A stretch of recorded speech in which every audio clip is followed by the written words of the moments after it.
آگے انہوں نے کہا فجر کی نماز پڑھ کر سو جائے تو کہتے ہیں کہ صبح کا سونا رزق کو روکتا ہے.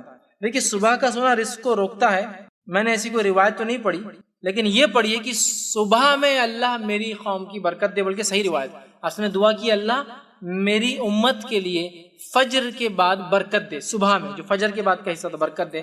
تو لہٰذا اگر اس سے کوئی کہہ رہا ہے کہ برکت والے وقت میں تم کام کاج سو رہے ٹھیک نہیں ہے، تو یہ صحیح ہو سکتا ہے چونکہ وہ وقت برکت کا ہے.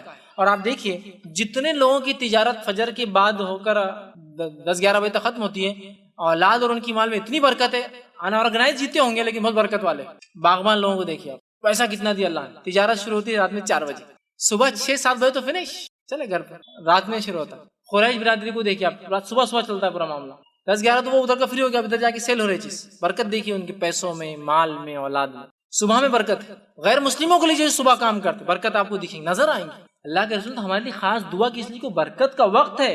اور افسوس کی بات ہے وہ برکت کے وقت ہم لوگ سونا حرام نہیں ہے، پھر میں کہہ رہا ہوں، لیکن وہ برکت کا وقت ہے، اس کے ثمرات اٹھائیے. رات میں خامخواہ جاگ کے صبح سونا تو غلط ہوگا.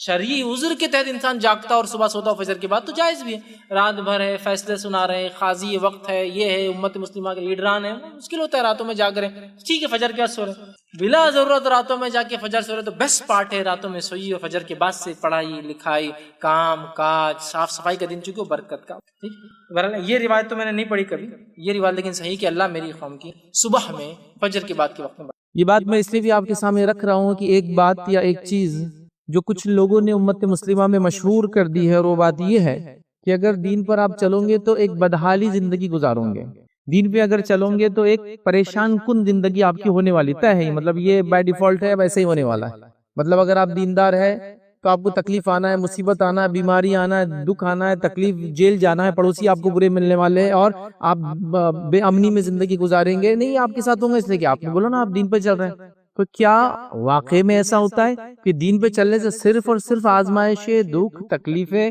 پریشانیاں یہ آتی ہیں؟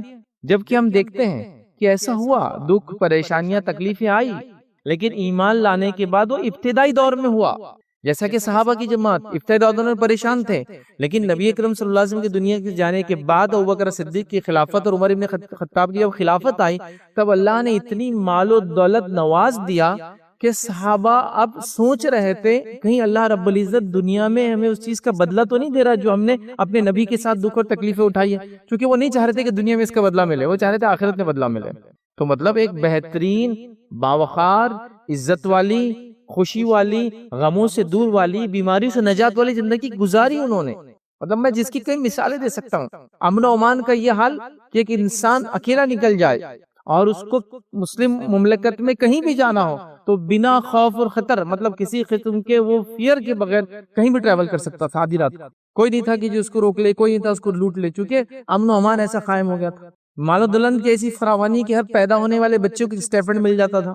مطلب بچہ پیدا ہوا، رجسٹریشن کرایا جائے، ایوری منتھ اس کا ایک اسٹیپنڈ ملنا چالو ہو جاتا تھا. وظیفہ آتا تھا بچوں کو پیدا ہوتے ہی، مطلب اس کو بولتے سوشل سیکیورٹی. سوچ بھی سکتے ہیں آپ کہ کوئی بچہ پیدا ہو جائے اور ملک کی طرف سے وظیفہ آنا چالو ہو جائے، وہ آتا تھا. تو یہ امن و امان، سوشل سیکیورٹی، فائنینشیل سیکیورٹی، جو اکنامیکل سیکیورٹی، ہر چیز بہرحال اویلیبل تھی ان کے پاس. صحت کا وہ عالم، اتنی اچھی صحتیں کہ دنیا سے صحت کے ساتھ ہی لوگ جا رہے ہیں. یہ سننے میں نہیں آ رہا ہے کہ پریشان تھے، علیل تھے، سال بھر یہ تھے، وہ تھے، وہ تھے، بس صحت کے ساتھ ہی تھے.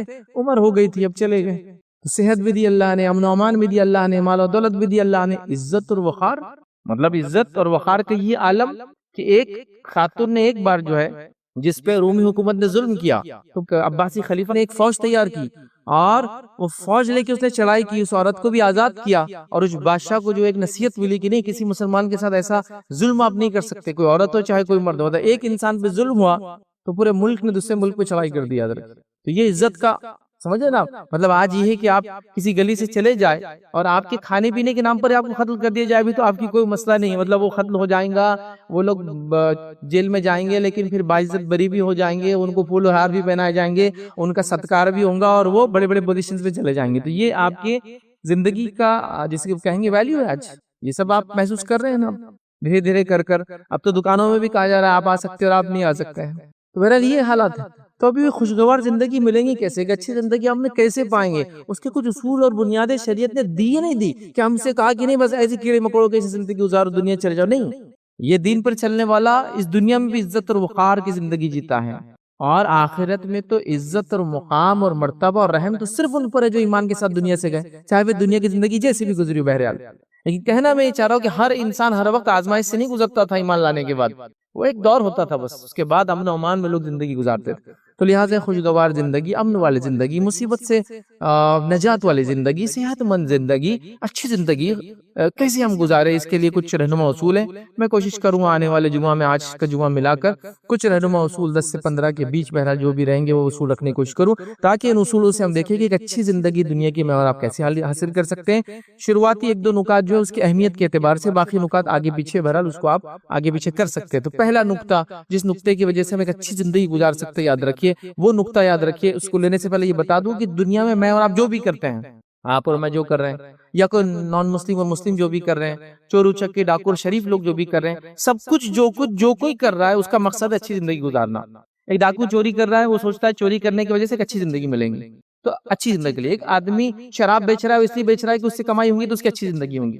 تو ایک آدمی نماز روزہ کر رہا ہے، اس سے اچھی زندگی، مطلب جو کچھ دنیا میں مومن اور کافر، کالا اور گورا، مرد اور عورت کر رہے ہیں، اس کا ایک ہی مقصد ہے دنیا کی ایک سیٹسفائیڈ اور اچھی زندگی۔ بولتے ہیں لوگ یار عزت ہونا زندگی میں، باقی مال و دولت تو آ جائیں گے، تو اچھی زندگی کے لیے سب کچھ کیا جا رہا ہے، یہ بات تو طے ہے۔ تو کوئی اچھی زندگی کے لیے جب سب کچھ کیا جا رہا ہے تو کیا اچھی زندگی ہم پا رہے ہیں؟ مسلمان ہونے کے ناطے ہمارے پاس کوئی اصول ہے، تو آئیے پہلا اصول جس کو اپنانے سے ایک اچھی زندگی دنیا کی ملتی ہے اور آخرت کی تو یقیناً ہوں گی، یاد رکھیے وہ پہلا اصول یاد رکھیے، وہ یہ ایمان اور عمل صالح۔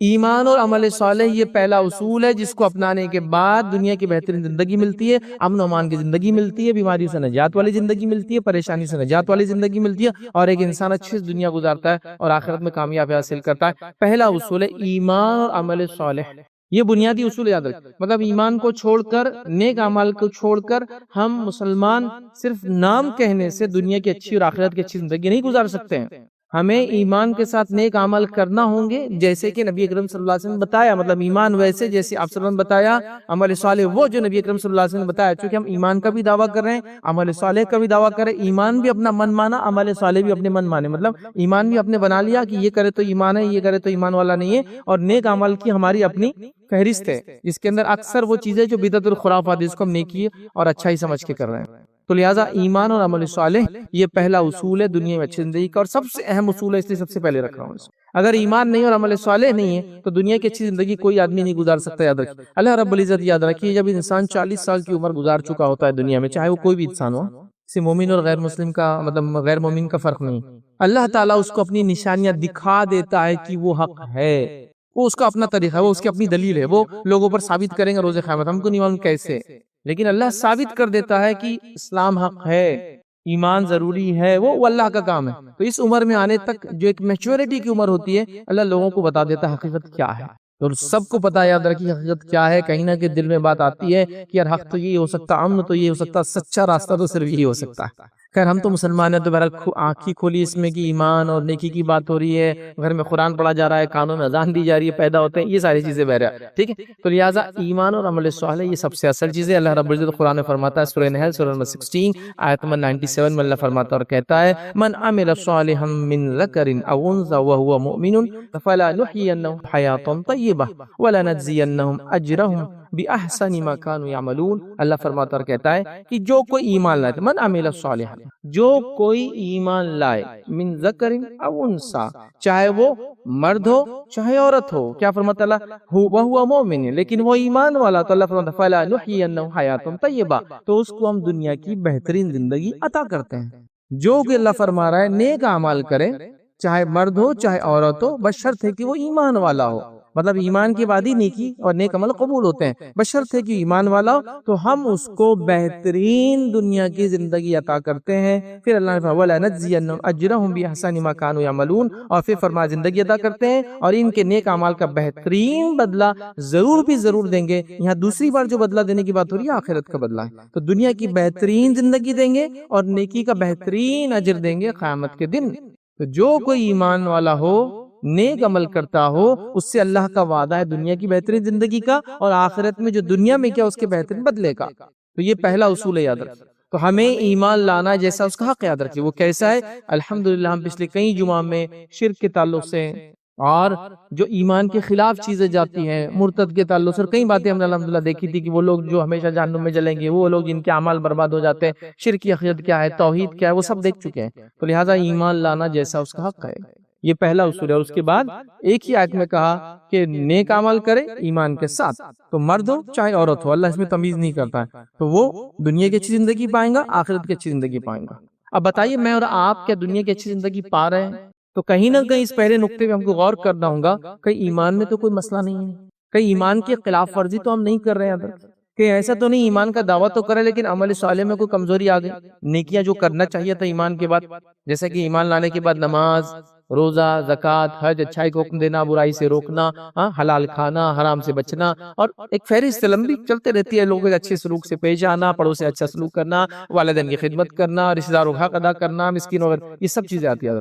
تو ہم اگر ایمان لا رہے ہیں تو نیک اعمال کی طرف ہم بڑھیں، اور اگر ایمان میں درست کی نہیں ہے تو ایمان کو جاننے کی ہم کوشش کریں، جس کے تعلق سے الحمدللہ کئی کتابیں موجود ہیں جس کے اندر ایمان کیا ہوتا ہے، ایمان کی کتنی شاخیں ہیں، ایمان کی افضل اور مفضول شاخیں کیا ہے، اس کو کیسے سمجھا جائے گا، یہ سب چیزیں موجود ہیں. یاد رکھیں تو اگر دنیا کی اچھی زندگی میں اور آپ چاہ رہے ہیں، یاد رکھیں تو یہ پوائنٹ سب سے پہلا یاد رکھیں. تھوڑا غور کریں، آپ تھوڑا غور کریں کہ ہم لوگ ایمان لانے کا دعویٰ کرتے ہیں تو ایمان کچھ چیزوں سے اظہار ہوتا ہے، یاد رکھیں کچھ چیزوں سے دکھتا بھی، یاد رکھیں ہر چیز سے نہیں دیکھ سکتے لیکن کچھ چیزوں سے دکھتا بھی، یاد رکھیں. جیسے مثال کے طور پہ ایک آدمی ایمان کی بات کرے تو ظاہر سی بات ہے دوسری چیز ہے کہ لوگ اس کو نمازی پائے، دیکھتے ہیں. اب آپ ایک مثال لے لیجیے، جمعہ کا دن ہے، جمعہ کے دن تقریباً اب لاک ڈاؤن کے بعد سے تو ہر مسجد میں جمعہ ہو رہا ہے. تو لاک ڈاؤن میں کیا ہوگا، جو مسجد میں جمعہ نہیں بھی ہوتا تھا کیونکہ اب جانے کا مسئلہ تھا تو لوگوں نے وہیں محلے کی مسجدوں میں سے شروع کر دیا، ہر جگہ جمعہ ہوتا ہے، ہر مسجد جمعہ میں فل ہے. فل کیا اوور فلو ہے، اوور فلو جاری نا، سڑکوں پہ پڑھ لے رہے ہیں، چھتوں پہ پڑھ لے رہے ہیں، ادھر پڑھ لے رہے ہیں، ادھر پڑھ لے رہے ہیں، ایکسٹینشن ہو جا رہا ہے. مطلب اس دن کے تک مطلب اتنی مسلمان آبادی ہے، اتنی پاپولیشن ہے کہ مسجد اگر سب پڑھے جمعہ تو نہیں پڑتی ہے. اور اگر آپ کو پیک دیکھنا ہے نماز کا، پیک جو سب سے زیادہ لوگ پڑھتے تو میرے اعتبار سے میرا غلط بھی ہو سکتا ہے، وہ ہے جمعہ جو رمضان کا آخری جمعہ ہوتا ہے، سب سے زیادہ لوگ اس میں نماز پڑھتے ہیں، پیک ہے وہ. تو اتنے مسلمان تو کم از کم ہے لیکن اس دن بھی پورے لوگ نہیں پڑھتے ہیں، یہ بات میں دعوے سے کہہ سکتا ہوں، تو وہ پیک ہے. تو اتنے مسلمان تو موجود ہے، اس کا مطلب تو اگر ایمان کا دعویٰ کرے تو پھر عمل صالح غائب ہے نا. دوسری چیز کیا آ جاتی ہے، ایمان کے بعد نماز، چونکہ جہاں بھی ایمان کا تذکرہ آئے گا اس کے بعد نماز کا تذکرہ آئے گا. اور علماء نے کئی فتاوی موجود ہے جو لکھتے ہیں ایمان کے بعد جو نماز قائم کرتا ہے اس کی دیگر عبادتیں قبول ہوتی ہے، ورنہ دیگر عبادتیں قبول نہیں ہوتی ہیں، جیسے کہ روزہ، حج، زکوٰۃ تب ہوں گی جب وہ نمازی بھی ہو ساتھ میں.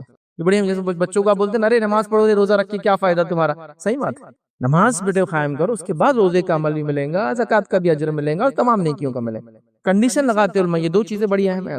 تو لہٰذا ہم ایمان کی بات کریں تو کچھ چیزوں سے ظاہر ہونا چاہیے، لیکن ہم دیکھ رہے ہیں ہماری زندگی اس سے خالی ہے. تو لہٰذا پہلی چیز یاد رکھیے وہ ہے ایمان لائے اور نیک اعمال کرے، اور مختلف چیزیں یاد رکھیے نیک اعمال کے اندر جو بھی ہوتی ہے یاد رکھیے وہ کرے، جس میں نماز ہے، روزہ ہے، زکوٰۃ ہے، حج ہے، اور دیگر باتیں جو میں نے آپ سے کہی تمام چیزیں اس کے اندر شامل ہے. اگر ہم ایمان نہیں لائے جیسا اس کا حق ہے تو دنیا کی ایک اچھی زندگی تو ہو ہی نہیں سکتی، اور آخرت میں نجات تو بھول ہی جائیے پھر. اس لیے کہ ایمان میں جس کی گڑبڑ ہو جائے، خلل ہو جائے، کمزوری آ جائے، بگاڑ آ جائے، اس کے لیے نجات نہیں ہے، اس کے لیے کوئی سکسیس نہیں ہے اس دنیا اور آخرت میں. ہاں دنیاوی اعتبار سے کبھی کوئی دنیا کے سٹینڈرڈز پہ ہو سکتا ہے، آپ بولے کہ یار ایمان والا تو نہیں تھا لیکن اچھی زندگی گزار لیا، کہ دولت تھی، مال تھا، بیوی بچے تھے، سب کچھ تھا، لیکن یہ آخرت میں نجات کا ذریعہ نہیں بننے والا، یہ دنیا میں رہ جانے والے. تو آخرت میں نجات کے لیے ایمان صحیح ہونا ہمارے لیے ضروری ہے. لہٰذا ہم یاد رکھیں اپنی من مانی زندگی گزار کر دنیا میں امن اور امان نہیں پا سکتے، اچھی زندگی نہیں پا سکتے، اور آخرت میں نجات تو پا ہی نہیں سکتے. تو لہٰذا ہم کو سب سے پہلے کرنا ہے جس میں سب سے اول توحید پہ ہم کو قائم رہنا ہے، اور توحید کے بعد نماز، روزہ، زکوٰۃ، دیگر جو چیزیں آتی ہے اس پہ ہم کو قائم رہ کر اپنے آپ زندگیوں کو اس طرح گزارنا ہے، تبھی جا کے یاد رکھیے ہم کامیاب ہو سکتے. یاد رکھیں اسی کے ساتھ ساتھ میں یہ کہوں گا جب میں نیک اعمال کی بات کر رہا ہوں تو چونکہ دونوں بات آیت کے اندر آئی کہ جو نیک اعمال کرے چاہے مرد ہو عورت ہو وہ ہو مومن، تو نیک اعمال کی بات ہو، نیک اعمال وہی ہوتا ہے جو نبی اکرم صلی اللہ علیہ وسلم کے طریقے بھی کیا جائے. نیکی آپ اپنے ڈھنگ سے نہیں کر سکتے، یہ بات بھی بتانا ضروری، چونکہ لوگوں نے نیکی کے بڑے عجیب و غریب طریقے نکال دیے. ہم چھوٹے تھے مسجدوں میں کبھی جاتے تھے تو مسجد میں کچھ چارٹس ہوتے تھے، الحمدللہ آج کل وہ چارٹس نہیں دکھتے ہیں چونکہ اب نوجوان سوال کرتے ہیں. چارٹس ہوتے تھے، ایسے ایسے چارٹس، عجیب و غریب اعمال اور ایسے ایسے بینیفٹس کہ اس چھوٹے ذہن سے ہم جب سوچتے تھے تو ہم کو لگتا تھا یہ عمل کر کے نجات ہے. نماز پڑھنے والے تو خامخواہ اس سے محنت کر رہے ہیں کہ بھائی آپ اگر جمعہ کی نماز کے بعد یہ درود ایک بار پڑھ لے تو 80 سال کے گناہ معاف ہو جاتے ہیں. ایک چھوٹا بچہ تو سوچتا ہے یار شارٹ کٹ تو یہ دکھ رہی کہ نماز پڑھ لو جمعہ کی اور یہ درود پڑھ لو تو 80 ماہ، پھر باقی ہفتہ نماز پڑھنے کی کیا ضرورت ہے، کیونکہ وہ 80 سال کے گناہ معاف ہو جا رہے ہیں. ٹیئرز کی تو لائف بھی نہیں دیکھ رہی ہم کو. اچھا 2 جمعہ پالے تو 160 سال کی. اگر یہ کوئی کہے کہ بھائی شب قدر کے اندر یہ اجر ہے اس کا کہ 1000 مہینے جو کہ اپروکسیمیٹلی جو ہے 83 ایئرس اینڈ 4 منتھس کے اراؤنڈ ہوتا ہے، وہ 83 سال اور 4 مہینے ہو جاتے ہو، تو سمجھ میں آ رہا ہے کہ اگر رفلی بولے 80 سال کا اجر ایک رات میں ملتا ہے، سال میں ایک رات آتی ہے، سمجھ میں آ رہا ہے چونکہ ثابت ہے، لیکن یہاں ثابت نہیں وہ چیزیں منائی جا رہی ہیں۔ ایک رات آپ جاگ لے، اس دن کے بعد کا روزہ رکھ لے تو 120 سال کے گناہ معاف۔ اب 120 سال لائف کس کی ہوتی ہے نا؟ یہ سب موضوع روایتیں ہیں کہ جو 15 شعبان کی رات پالے، اس رات جاگ لے، صبح کا روزہ رکھ لے، 120 سال کے گناہ معاف۔ ایسی شارٹ کٹ ہے، شب قدر کی فضیلت نہیں، 1000 مہینے بھی 83 سال ہی ہوتے ہیں، 120 سال وہ بھی نہیں ہوتے ہیں۔ تو عجیب و غریب چیز ہے۔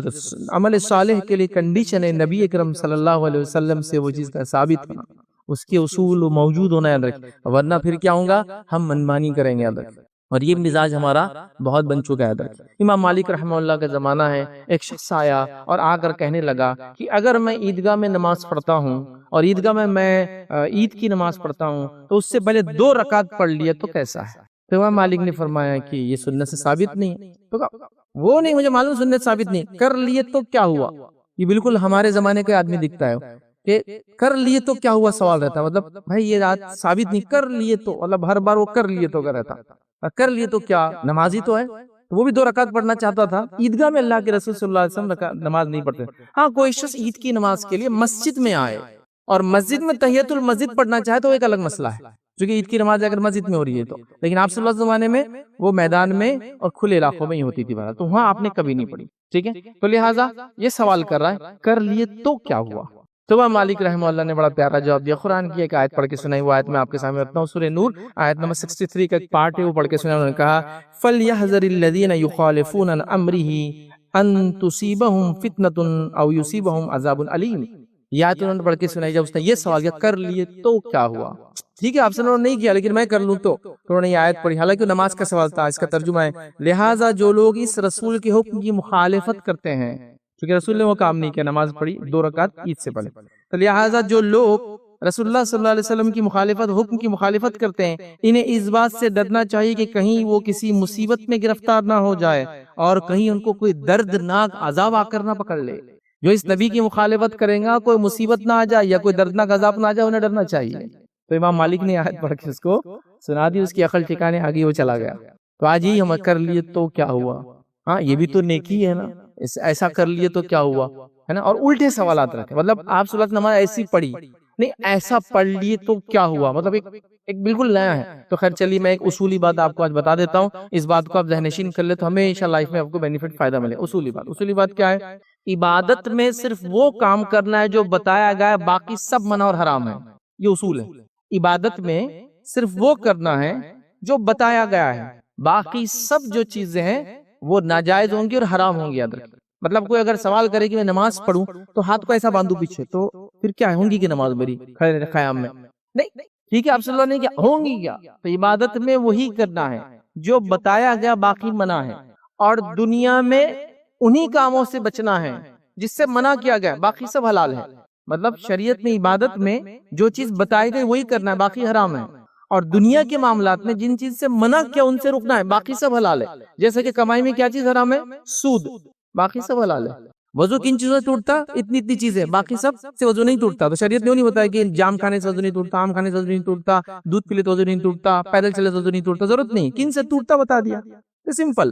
تو دنیا کے معاملات اور دین کے معاملات، دین میں جو بتایا گیا وہ کرنا ہے، اور دنیا میں جس سے روکا گیا اس سے رکنا ہے، باقی دنیا میں سب حلال اور باقی ہے سب حرام۔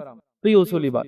تو اب آپ رات کو جاگ کر عبادت کر رہے ہیں، بتایا گیا ہے کہ نہیں؟ دنیا میں صرف جو چیز سے منع کیا گیا، جیسا کہ جو بھی چیزیں، میں نے کمائی کے اندر سود کی بات کر لی، بات چیت کے اندر جھوٹ نہ بولے، دھوکہ نہ دے، باقی سب حلال ہے، پھر باقی سب باتیں حلال ہوں گی آپ کی۔ تو یہ اصولی بات ہے۔ اب یہ اصول کو چھوڑ کے ہمارا کر لیے تو کیا ہوا؟ تو نبی اکرم صلی اللہ علیہ وسلم کے طریقے پہ جو عمل کریں گے وہی نیک عمل کہلائیں گے، تو لہٰذا ہمیں ایسے دوسرے تمام کاموں سے بچنا ہے۔ آئیے دوسری چیز یاد رکھیں، جو اصولی بات ہوں گی دنیا کی بہترین زندگی کے لیے، وہ ہے نماز۔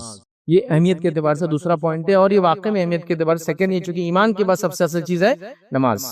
نماز کی کیا اہمیت ہے میں سمجھتا ہوں بتانے کی کہ مجھے ضرورت نہیں ہے۔ نبی اکرم صلی اللہ علیہ وسلم کا زمانہ ہے، کوئی شخص ایمان لاتا ہے، ایمان لاتی آپ صلی اللہ علیہ وسلم کیا کرواتے اس کو؟ ایمان لاتے دوسرا کام سب سے پہلے اس کو نماز پڑھواتے ہیں۔ کچھ روایتوں میں نماز سے پہلے کچھ اعمال ہے، کسی سے کہا غسل کر کے آ جا، کسی سے کہا دور جہالت کے بال نکال کے آ جا، مطلب زیر ناف کے بال وغیرہ نکال لے، تو وہ جاتا تھا زیر ناف کے بال نکالتا تھا. جو ایکسٹرا وہ لوگ زمانے میں شاید بال نہیں کاٹتے تھے، جو وہ کرتا تھا، غسل لیتا تھا، آ جاتا تھا، نماز پڑھ لیتا تھا.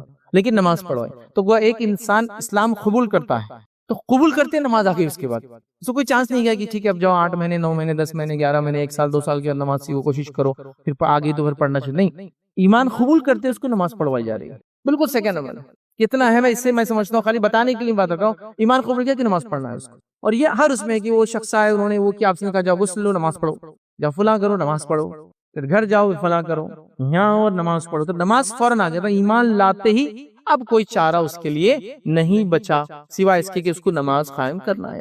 ابھی کتنی افسوس کی بات ہے، دنیا کی بہترین زندگی، بیماریوں سے نجات ہم چاہتے ہیں، پریشانیوں اور دکھوں سے نجات چاہتے ہیں، فائنینشیل برڈنز جس کو کہیں گے ہم، مالی جو ہمارے پہ بوجھ ہو چکا ہے اس سے نجات چاہتے ہیں، اور رب کے سامنے ہم سجدہ ریز نہیں ہوتے ہیں، نماز قائم نہیں کرتے. دوسرا اصول ہے دنیا کی اچھی زندگی پانے کا، چونکہ جن لوگوں نے اس اصول کو اپنایا تھا اپنی زندگی میں، یاد رکھیں جو اللہ کے سامنے جھکے تھے، دنیا ان کے سامنے جھکی ہے. یہ تاریخ اس کی گواہ ہے. جو رب کے سامنے جھکے، دنیا ان کے سامنے جھکنے سے مراد یہ نہیں کہ سجدہ کی، جھکنے سے مراد یہ کہ ان کی ماننا پڑی دنیا کو. اب ہم رب کے سامنے نہیں جھک کر پھر جہاں جہاں بھی جس کو منانا چاہیں گے وہ چاہے تو مانے چاہے تو نہ مانے، ذلیل تو ہر جگہ ہونا ہے، لیکن رب کے سامنے جھکنے والوں کا معاملہ ایسا ہوتا ہے، یاد رکھیے کہ وہ دنیا ان کے سامنے جھکتی ہے.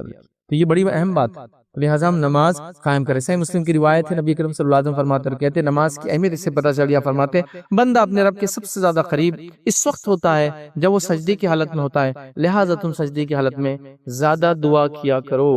مطلب رب سے سب سے قریب ہونے کا طریقہ کیا ہے؟ نماز. اور نماز میں سجدے میں سب سے قریب ہوتا ہے، تو یہ بتانا چاہ رہے سب سے قریب. تو مطلب اللہ سے قربت حاصل کرنے کا طریقہ بھی نماز کے ایک رکن کے اندر ہے، سجدہ. لہٰذا اس میں دعا کرو. اس کا معنی یہ نہیں جو ہمارے پاس عام طور سے میں نے دیکھا لوگ نماز پڑھتے ہیں، نماز پڑھنے کے بعد ایک سجدہ کرتے ہیں اور ہاتھ یوں رکھ کے سجدہ کرتے ہیں. سجدہ ایسا کرتے ہیں نا، ہاتھ رکھے ہیں تو ہاتھ یوں رکھ کے کرتے ہیں، تو وہ بولتے ہیں دعا کا سجدہ ہے. دیکھا آپ نے لوگ سجدہ کرتے ہیں، یہ معنی نہیں اسی. نماز کے اندر جو سجدہ ہے اس میں دعا کیجیے. آپ تسبیحات پڑھ لیجئے جو ہے سجدے کی، اس کے بعد عربی کے اندر دعائیں کیجئے جو آپ سے ثابت ہے. صرف رکوع اور سجدے میں ایک چیز منع ہے جو آپ سے منع کی، وہ یہ ہے کہ رکوع اور سجدے میں قرآنی آیتیں آپ نہیں پڑھ سکتے. یاد رکھیں اللہ کے رسول نے فرمایا رکوع اور سجدے میں قرآنی آیتیں نہیں پڑھی جائیں گی، ٹھیک ہے، وہ قیام میں صرف. تو آپ دعائیں جو آپ سے ثابت وغیرہ کر سکتے ہیں، حتیٰ کہ اگر نفل نماز آپ پڑھ رہے ہیں تو آپ علماء لکھتے ہیں اپنی زبان میں بھی دعا کر سکتے ہیں تسبیحات کی بعد سجدے کی. تو بہرحال اپنی زبان میں کیجیے، عربی والی کیجیے، کوئی مسئلہ نہیں، وہاں آپ کر سکتے ہیں. تو گویا اللہ سے سب سے قریب ہونے کا طریقہ بھی نماز کا ایک رکن ہی ہے. سب سے زیادہ بندہ نماز میں سجدے کی حالت میں اللہ سے قریب ہوتا ہے. تو لہٰذا اس سے پتہ چلا کہ اللہ سے ہم کو مانگنا ہے، اللہ کے سامنے گر گڑانا ہے، اللہ کے سامنے آبکا کرنا ہے. کوئی چیز دنیا اور آخرت کی نجات ہم چاہتے ہیں تو ہمیں نماز قائم کرنا پڑیں گے، چونکہ سجدہ نماز میں ہی آتا ہے. یہ بڑی اہم چیز ہے یاد رکھیں. لہٰذا اگر ہم نمازوں سے ہی دور ہے تو باقی کیسے ہم فائدہ حاصل کر سکیں گے، جبکہ اللہ رب العزت قرآن میں کیا فرمایا؟ شروعات میں نے خطبے کے اندر یہ آیت تلاوت کی. اللہ فرماتا ہے یا ایھا الذین آمنوا استعینوا بالصبر والصلاۃ، اے وہ لوگوں جو ایمان لائے ہو اللہ سے مدد طلب کرو صبر اور نماز کے ذریعے. ان اللہ مع الصابرین، یقینا اللہ تعالیٰ صبر کرنے والوں کے ساتھ ہے. تو صبر اور نماز کے ذریعے مانگنے کا حکم دیا گیا. ہم مانگ رہے ہیں تو صبر کیجیے مصیبتوں پر، اور پھر نماز کے ذریعے مانگیے. نبی اکرم صلی اللہ علیہ وسلم کو دیکھا گیا کہ آپ جب کوئی دکھ مصیبت پریشانی ہوتی تو آپ نماز کی طرف دوڑتے. یہ تو بالکل عام بات ہے، آپ نے سنی ہوگی. اللہ کے سامنے سجدہ ریز ہو جاتے، مطلب نماز قائم کرتے. جب بھی سجدے کا تذکر آتا ہے اس کا صرف سجدہ نہیں، نماز کے اندر کا سجدہ مراد ہوتا. تو نماز کی طرف بڑھ جاتے، یاد رکھیں. اور ہمارا حال یہ ہے کہ ہم نمازوں سے غافل ہیں. یاد رکھیں ہر وقت میں 5 وقت کی نماز ہمیں دی گئی، ان 5 وقت کے اندر بھی ہمارا حال یہ ہے کہ ہم کچھ نمازوں میں موجود ہے اور کچھ میں نہیں ہے. جو موجود ہے ان کا حال ہے، جو آتے ہی نہیں ان کا تو ایک الگ ہی معاملہ ہے. اللہ معاف کرنے والا ہے، اللہ غفور رحیم ہے، اللہ یہ کرنے والا، اللہ وہ کرنے والا، اللہ دیں گا. نماز کیا ضروری ہے کیا؟ نہیں بھی کریں گے تو جو دینا اللہ کو تو دینا ہی ہے فلاں. یہ سارے بہانے جو، لیکن جو تمہیں حکم دیا کرنے کا وہ چھوڑ کر باقی سب بہانے چل رہے ہیں. تمہیں کیا حکم دیا گیا؟ نماز قائم کرو. اللہ غفور رحیم ہے ٹھیک ہے، لیکن تم کو حکم کیا ہے؟ غفور رحیم تب ہے جب تم یہ کر کے آؤ. تو تم کیا بول رہے ہو؟ وہ غفور رحیم ہے، لیکن اسی نے کہا کہ نماز قائم کرو. وہ پارٹ چھوڑ کے دوسرے پارٹ پہ ڈسکشن چالو ہے. تو اللہ کے لیے اگر دنیا کی بہترین زندگی ہم چاہتے ہیں تو ہم نمازی بن جائیں. خالی ایک میری بات کو سنیے، ایک مثال کے طور پر سمجھنے کے لیے. خالی ایسا سمجھیے کہ قوم ہے وہ جاگتی ہے یا سو رہی ہے. دیکھو جاگتی سو رہی بول تو بستر پہ سونے والی سلیپ وہ نہیں بول رہا ہوں میں. قوم باشعور ہے، قوم سمجھدار ہے، قوم دنیا کو جانتی ہے، یہ قوم کو الو نہیں بنایا جا سکتا ہے نا، جاگ رہی اس سینس میں. تو قوم جاگ رہی ہے اور سو رہی ہے، اس کا پیمانہ اگر خالی آپ کو لگانا ہے تو آپ اندازہ لگائیے، ایک سوچی خالی کہ ایک ایسی بستی اور ایسا علاقہ جہاں سارے مسلمان نماز پڑھتے ہیں، ہر وقت کی نماز پڑھتے ہیں. قوموں پر کیا تصور رہیں گے ایسی قوم کا جو آدھی رات کو بھی جو ہے مسجد کی طرف جا رہی ہے، دن میں بھی مسجد کی طرف جاتی ہے، رات ہونے پر بھی مسجد کی طرف جاتی ہے. یہ قوم کے بارے میں وہ سونے والی قوم تصور بھی کر سکتے ہیں کبھی؟ وہ سمجھ جائیں گے قوم جاگ رہی ہے. جب یہ نمازوں میں اتنے جمع ہو جاتے تو ایک آواز پہ کتنے جمع ہو سکتے ہیں؟ دوسروں کو بتائیے کہیں جمع نہیں ہو سکتے، جو اپنے رب کے سامنے جمع نہیں ہو سکتے دنیا میں اور کہاں جمع ہوں گے؟ چونکہ دنیا میں بہت ساری چیزیں منوانے کے لیے آپ کو اپنی تعداد، اپنے سر بھی جوڑنا پڑتے، چونکہ دنیا کے اکثریت علاقے کے اندر ابھی ڈیموکریسی چلتی ہے. ڈیموکریسی جمہوریت کے اندر سر گنے جاتے ہیں. مطلب اگر ایک جگہ 100 لوگ ہیں، 100 سر گننے، مطلب 100 سر ہے، اور کسی کا کس کو چننا ہے، اور ایک طرف جو ہے 51 لوگوں نے ایک انسان کو چن لیا، اور ایک طرف 49 لوگ ہیں جو اس کو چننا نہیں چاہ رہے، تو وہ چن کے آ جائیں گا. حالانکہ 49 گھوڑے ہیں اور 51 گدھے ہیں، تو بھی وہ چن کے آ جائیں گا. حالانکہ ایک گھوڑے کے مقابلے میں 100 گدھے بھی برابر نہیں ہو سکتا ہے. لیکن سروں کا ہے نا، کوانٹٹی کا معاملہ ہے. سر گنے جائیں گے تو سروں کے اعتبار سے تو وہ 51 گدھے جیت کے لا لیں گے اس کو جتا کر. سروں کا معاملہ ہے. تو آپ دیکھیے قوم فجر کے اندر جاتی ہے اور اسی حال میں جاتی ہے جمعہ بھر کے ہمارا، کیونکہ تعداد تو اتنی ہے نا. تو اب قوموں کا، حکومتوں کا آپ کی طرف تصور کیسا ہوگا؟ مجھے صرف اتنا بتائیے، قوم سو رہی ہے یا قوم جاگ رہی ہے؟ آپ کے خلاف منصوبہ بند ہونے کے لیے ان کو آپ کے خلاف کوئی کام کرنے سے پہلے 100 بار سوچنا پڑے گا. اب 500 دیکھیں مسجد میں یوں جمع ہو جاتے ہیں، فجر میں جمع ہو جا رہے ہیں یار، عشاء میں جمع رہتے یہ لوگ. آپ سمجھ رہے ہیں؟ تو اللہ نے جو عبادتوں کو آپ کو دیا ہے، اس کے اخروی کئی فائدوں کے ساتھ ساتھ میں کہہ رہا ہوں لا تعداد دنیاوی فائدے بھی اس کے اندر موجود ہے. لا تعداد دنیاوی فائدے بھی موجود ہے، بتانے کا بہرحال وقت نہیں. آئیے میں صرف آپ کو ایک نفل نماز کا فائدہ بتاتا ہوں کتنا ہوتا ہے. جو میں کہہ رہا ہوں نماز دوسرا اسے نفل نماز، فرض تو سبحان اللہ زندگی بھر کی نفل بھی ایک فرض کی برابری نہیں کر سکتی. یاد رکھیے فرض ہی رہتا ہے ہمیشہ، یہ بات یاد رکھیے. ایسا پورے دنیا کی ایمان والے بھی مل جائے تو ایک نبی کے مقام کو نہیں پہنچ سکتے. نبی ہی ہوتا ہے آخر، یہ ان کا مقام ہوتا ہے، ان کا ایمان اتنا بلند ہوتا ہے، اور ایسی شخصیات ہوتے ہیں کہ پورے ایمان والے بھی اکٹھے ہو جاتے، ایک نبی کی برابری نہیں ہو سکتے. ایک فرض نماز ایک فرض نمازی ہے. تو ایک نفل کا فائدہ دیکھیے، تو فرض کا تصور کیجئے، صرف سوچیے کیا ہوگا. سنیے نبی کریم صلی اللہ علیہ وسلم کی آفات مسند احمد کی روایت ہے، جامع ترمذی میں روایت ہے، اور بھی روایت بہت ساری کتب حدیث کے اندر آتی ہے. آپ فرماتے اور کہتے ہیں تم رات کا قیام ضرور کیا کرو. رات کی نماز قیام اللیل نفل نماز یا نفل عبادتوں میں سب سے افضل عبادت. مطلب عبادتوں میں جو نفل عبادتیں ہیں اس میں سب سے افضل عبادت بھی ایک نماز ہی ہے جو کہ ایک نفل نماز ہے. ٹھیک ہے؟ تو کیا فرما رہے ہیں؟ تم رات کا قیام ضرور کیا کرو، کیونکہ یہ تم سے پہلے صلحاء کی عادت تھی. پہلا فائدہ، تم سے پہلے صلحاء کی عادت تھی. ہم سے پہلے کہ نیک لوگوں کا یہ طریقہ تھا. ظاہر سی بات ہم تو نیک لوگوں کے طریقے پہ چلنا چاہتے ہیں نا، ہم تو ان کے فالوورز ہیں نیک لوگ. تو تم سے پہلے صلحاء کا طریقہ تھا، پہلا فائدہ. پھر فرمایا اور رات کا قیام اللہ سے قریب کرتا ہے، دوسرا فائدہ. تیسرا فرمایا اور گناہوں کو مٹاتا ہے، تیسرا فائدہ. پھر فرمایا برائیوں سے روکتا ہے، چوتھا فائدہ. اور پانچواں فائدہ کیا ہے معلوم آپ کو؟ جس سے سب پریشان ہیں وہ یہ، اور جسمانی بیماریوں کو دور کرتا ہے. 5 فائدے. ایک نفل عبادت کے 5 بینیفٹس. پہلا نیک لوگوں کا طریقہ، اور ہم نیک لوگوں کے طریقے پہ چلنا چاہتے جو ہم سے پہلے چلے، انبیاء اور جو ہے صدیقین، شہداء اور صالحین، جو ان کا طریقہ تھا، تو ہم اس پہ چلتے، پہلا فائدہ. دوسرا ہے رات قیام اللہ سے قریب کرتا ہے. مطلب ایک قوم کو اور ایک بندے کو اللہ سے قریب ہونا ہے تو رات کا قیام کرے. بڑا اسپیشل ٹائم ہے اور اللہ کو بہت پسند ہے. تو دوسرا فائدہ ہو گیا. تیسرا فائدہ گناہوں کو مٹاتا ہے. کون سا انسان ہے جو گناہ نہیں کرتا ہے؟ تو گناہ مٹانے کا سب سے بہترین طریقہ ہے. برائیوں سے دور رکھتا ہے. ہر آدمی چاہتا ہے برائیوں سے بچے، یہ عمل برائیوں سے بچاتا ہے. ایک نماز، ایک نفلی نماز ہے، یاد رکھیں، بچاتا ہے. اور 5ویں چیز یاد رکھیے، ہر دوسرا آدمی پریشان ہے، یہ جسمانی بیماریوں کو دور کرتا ہے. یہاں لفظی ہے جسمانی بیماری، یہ میں معنی نہیں سمجھا رہا ہوں کوئی کہ اس کا ایسا ہے تو علماء نے کہا. یہاں لفظی ہے کہ جسمانی بیماریوں کو دور کرتا ہے. تو آج کون سا انسان ہے جو پریشانی، تمام چیز اپنے گناہوں سے پریشان ہے، بری صحبت سے پریشان ہے، برے لوگوں سے پریشان ہے، بیماریوں سے پریشان ہے؟ یہ رات کی نماز ان سب سے نجات دیتی ہے. گناہوں کو معاف کرتی ہے، برائیوں سے دور کرتی ہے انسان کو، بیماریوں کو آپ سے دور کرتی ہے.